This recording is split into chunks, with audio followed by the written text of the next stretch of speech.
बंधुओं, कल हमारे बीच में कृष्ण का जन्म हुआ। गोविंद आए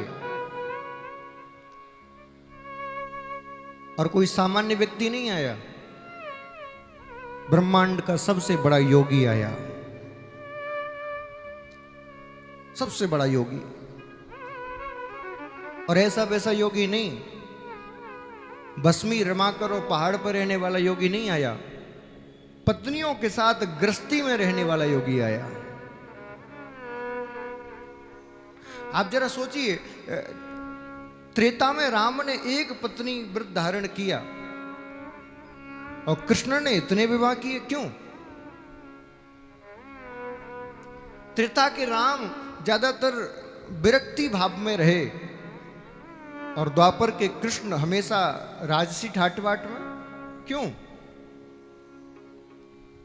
कृष्ण जानते हैं कि मेरे जाने के तुरंत बाद कलयुग आ जाएगा और कलयुग में लोग विवाह तो करेंगे, लेकिन विवाह से इतना डिप्रेशन में, इतना टेंशन में आ जाएंगे कि वो उस संबंधों को ज्यादा निभा नहीं पाएंगे। लोग कहेंगे हम तो बात बात पर बहाने बनाएंगे, बोले हम तो गृहस्थी हैं, हमसे भजन नहीं होता, हम गृहस्थी हैं, हमसे तप नहीं होता, हम गृहस्थी हैं, हमसे ये शास्त्र नहीं पढ़े जाते। इसीलिए कृष्ण ने इतने विवाह करके ये दिखाया, बोले देखो मैं भी गृहस्थी हूं, तुम्हारे तो एक पत्नी है, मैंने इतनी पत्नियों के साथ रहा, इतनी संतान पैदा की, इतना करने के बाद भी मैं महायोगी बन गया, योगेश्वर बन गया। कृष्ण आपको सिखाने आए थे साहब, लेकिन क्षमा करना साहब, हमने कृष्ण के साथ ऐसा अन्याय किया है, ऐसा अन्याय किया है कि मत पूछो। हमने कृष्ण को बस 11 वर्ष की अवस्था तक छोड़ दिया, उतने से बड़ा कभी किया ही नहीं। उसी माखन चोरी में, उसी बंसी वादे में अटक गए, कभी कृष्ण को जाना ही नहीं कि उसने कैसे इतनी पत्नियों के बीच रहकर भी महायोगी बन गया। कभी हमने जानने का यह प्रयत्न ही नहीं किया कि कैसे दोनों सेनाओं के मध्य में खड़े होकर वो गीता का ज्ञान दे रहा है। युद्ध भूमि क्या प्रवचन देने के लिए होती है? युद्ध भूमि में प्रवचन दे रहा है, बताइए। आज की ये कथा मैं आपको सुनाऊंगा, वो प्रेम भरी कथा जो आप सुनना चाहते हैं कि कैसे भगवान ने माखन खाया, कैसे गैया चराई, कैसे मटकी फोड़ी, वो भी सुनाऊंगा। लेकिन पहले कृष्ण को जान लो, क्योंकि कृष्ण को ना जाने तो ऐसी कथाएं तो आप हजारों सुन चुके हो और आगे भी सुनोगे ही। लेकिन मैं आपको उस बाल रूप से योगेश्वर रूप की ओर ले जाने के लिए आया हूं, उस योगेश्वर रूप की।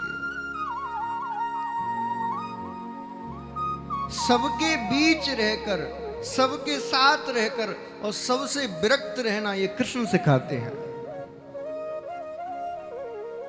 आज भी कोई मां जब उसके बेटा होता है तो नाम क्या रखती है? कान्हा। यानी कि उसने अपना बाल अवस्था ऐसे जिया, ऐसे जिया कि आज भी लोग चाहते हैं कि मेरा बेटा भी कृष्ण जैसा हो। आज भी कोई प्रेम का कहे तो वो यही कहती है मेरा प्रेमी कृष्ण जैसा हो। यानी कि उसने अपनी किशोर अवस्था ऐसे जी कि आज भी हर एक युवती के मन में वो बांसुरी वाला कृष्ण बसा है। आज भी कोई पत्नी कहती है तो वो यही कहती है मेरा पति द्वारकाधीश जैसा हो, जो बिना किसी से डरे लेने पहुंच गया मुझे मेरे घर में, मेरा पति द्वारकाधीश जैसा हो, मेरे लिए इतना बड़ा महल बनवाया, मेरा पति द्वारकाधीश जैसा हो। आज भी कोई भाई कहता है तो यही कहता है मेरा भाई कृष्ण जैसा हो, जो हर पल पर दाऊ दादा को प्रणाम भी करता है और उपदेश भी देता है। जीवन की हर अवस्था को उसने ऐसे जिया, ऐसे जिया कि इतिहास बन गया। लेकिन हमने उस कृष्ण को जाना ही नहीं।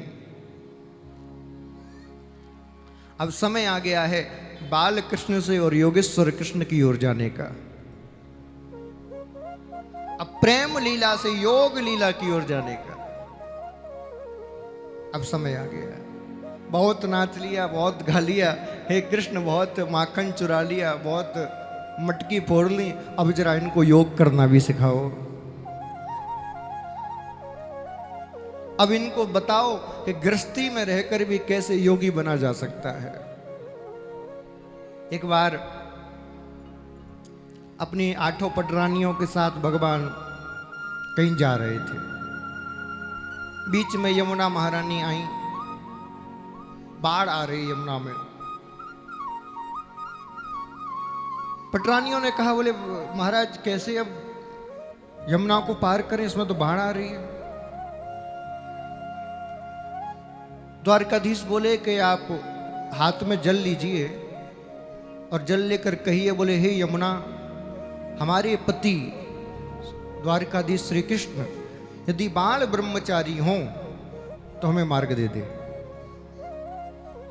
बोले क्या कहा आपने, बाल ब्रह्मचारी? हाँ कहिए ना।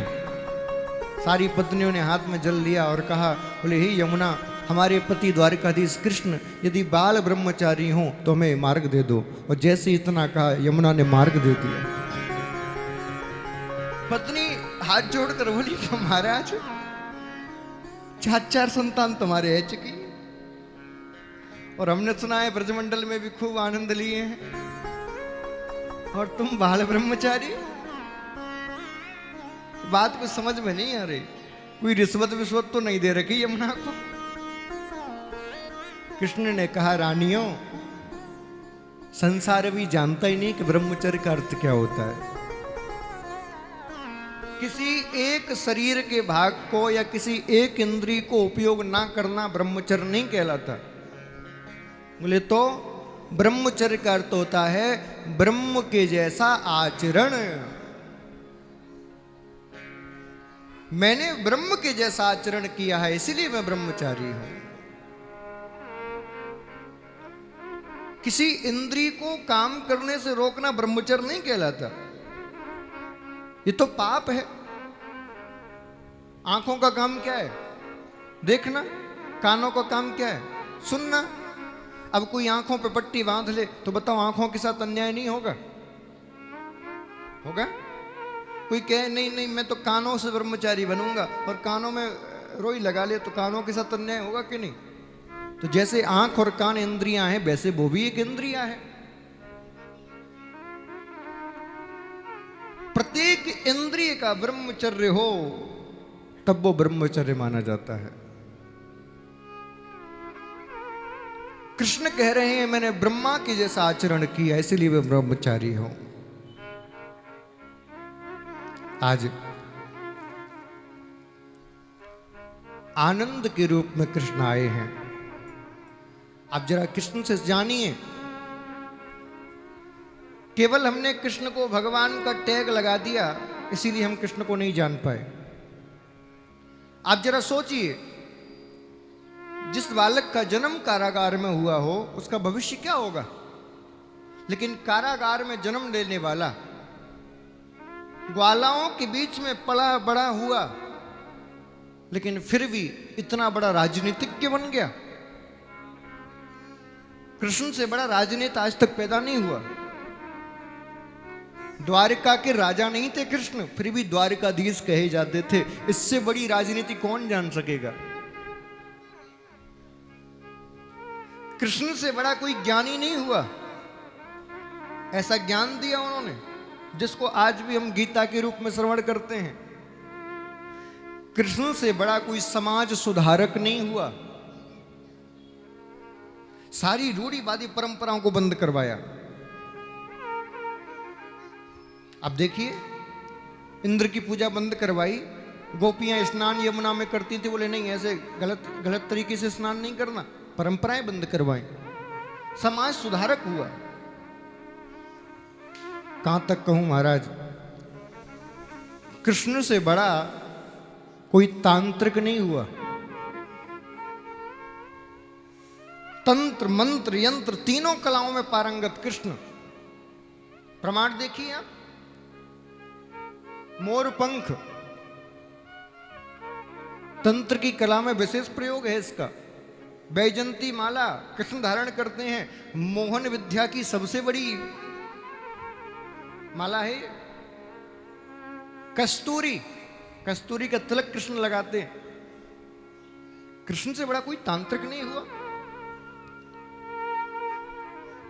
लेकिन हमने बस कृष्ण को भगवान का टैग लगा के और मंदिर में बिठा दिया, कुछ सीखा नहीं उससे। कृष्ण से सीखिए कि संपूर्ण कलाओं को कैसे अपने जीवन में उतारा जाए और संपूर्ण कलाओं को सीख कर कैसे समाज में नाम प्रतिष्ठा प्राप्त करके फिर अंत में मोक्ष को प्राप्त किया जाए। बंधुओं याद रखना, यदि आपने अपने पुरुषार्थ से इस लोक की संपत्ति को प्राप्त नहीं कर पाया तो उस लोक की संपत्ति को कैसे प्राप्त करोगे। इतिहास उठा के देख लो, मोक्ष दो ही लोगों को मिला है। या तो जो राजा संपूर्ण सुखों को भोग कर और साधना करने जाते थे उनको मोक्ष मिल जाता था। क्यों? क्योंकि उन्होंने सब भोग लिया, अब कोई कामनी मन में नहीं है। या फिर सुखदेव जी जैसा कोई विरक्त जिसने संसार को देखा ही नहीं है। तीसरे किसी को मोक्ष मिला हो तो मुझे बता दो। इसीलिए आपके लिए मैं उपदेश दूंगा, संसार के हर एक सुख को, हर एक संपत्ति को प्राप्त करिए। एक भी कामना तुम्हारे मन में ना रह जाए, इतना प्रयत्न करिए। और जब संपूर्ण कामनाओं की पूर्ति हो जाए तब फिर मोक्ष के लिए निकल पड़िए, निकल पड़िए। यही कृष्ण आपको उपदेश दे रहे हैं।